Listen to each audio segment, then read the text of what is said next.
मानवी, रोज रोज तुम इस रसोई में ही लगी रहती हो। चलो आज शाम को तुम्हें शहर के सुंदर से पार्क और नदी के किनारे घुमा कर लाते हैं। कार निकालूं क्या?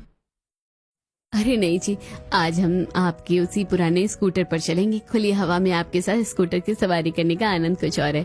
ठहरी मैं कपड़े का झूला लेकर आती हूँ। आते समय घर के लिए ताजी सब्जियां भी लेती आऊंगी।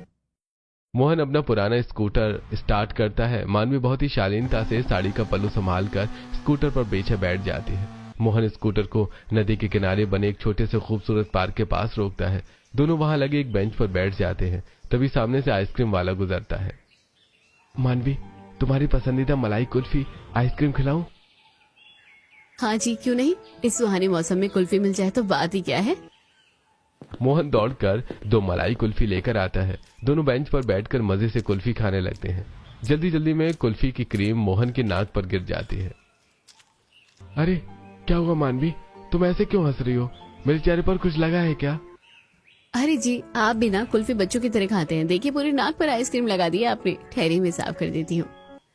मानवी बड़े ही रोमांटिक और प्यारे अंदाज में अपने पल्लू से मोहन की नाक साफ करती है और उसके बाद दोनों बाजार से सब्जियां फल राशन खरीदते हैं और स्कूटर से बैठकर घर लौट रहे होते हैं। तभी पीछे से एक जोरदार कान फाड़ देने वाली बुलेट बाइक की आवाज आती है। धड़ धड़ धड़ धड़ करती बुलेट रागिनी चला रही है। विनोद बुलेट के पीछे बैठा है जो पूरी तरह से डरा हुआ है। विनोद, देखा मेरी बुलेट की रफ्तार? रागिनी, सामने देखो, फोन बंद करो यार, बाइक की स्पीड 80 के पार है। अरे सामने टर्न आ रहा है, प्लीज धीरे करो। ओहो विनोद, शट अप। मुझे मत सिखाओ, ये बुलेट है बुलेट। इसके सामने कोई भी आ गया तो। तभी अचानक मोड़ पर सामने से एक बहुत तेज रफ्तार ट्रक आ जाता है। रागिनी हड़बड़ा जाती है और बैलेंस बिगड़ने से बुलेट सीधे सड़क के किनारे लगे एक बड़े लोहे के पोल से टकरा जाती है। विनोद और रागिनी दोनों हवा में उछलकर दूर सड़क पर गिरते हैं। बुलेट के परखच्चे उड़ जाते हैं। विनोद के सिर से खून बहने लगता है और रागिनी का पैर बाइक के नीचे दब जाता है। वो दर्द से चीखने लगती है। तभी पीछे से मोहन और मानवी स्कूटी रोककर वहां दौड़ते हैं।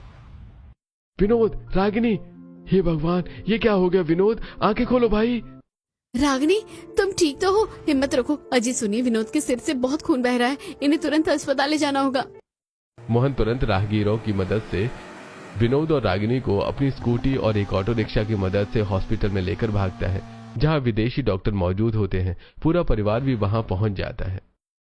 अरे डॉक्टर साहब प्लीज बताइए बच्चे कैसे हैं? आप जितना बोलेंगे मैं उतना कैश दूंगा, बस मेरी बेटी और दामाद को ठीक कर दीजिए। डॉक्टर साहब, हमारा विनोद ठीक तो है ना? डॉक्टर बंशीलाल और गायत्री जी की तरफ देखते हैं। उन्हें हिंदी में बात करना नहीं आता। कोई भी डॉक्टर की बात नहीं समझ पा रहा होता है। तभी मानवी आगे आती है। Dr. John, I completely understand the urgency. If there is a subdural hematoma, please proceed with the keratomy immediately to avoid any neurological defect. I will sign them right away as a immediate family member. Extremely impressed by your clarity, ma'am. You understood the medical emergency perfectly. We are taking them to the operation theater right away. They are in safe hands. विदेशी doctor तुरंत operation के लिए अंदर चले जाते हैं। Operation के बाद दोनों बच जाते हैं। तभी मानवी बेटा, मेरी बेटी की तरफ से मुझे माफ कर देना। आज तुमने अपनी शिक्षा और संस्कारों से मेरी बेटी और दामाद दोनों की जान बचा ली।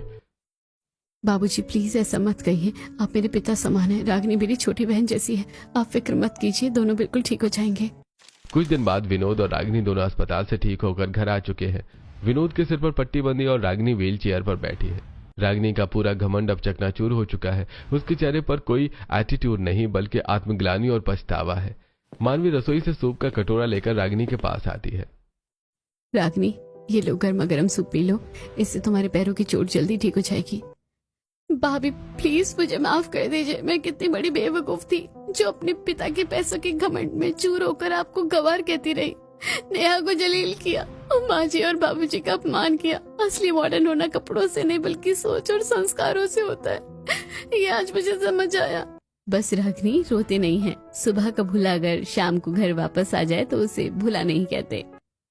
मानवी की सादगी ने रागिनी का मॉडर्न अंदाज फीका कर दिया था। कुछ दिन बाद रागिनी और विनोद ठीक हो जाते हैं और पूरा परिवार खुशी खुशी रहने लगता है।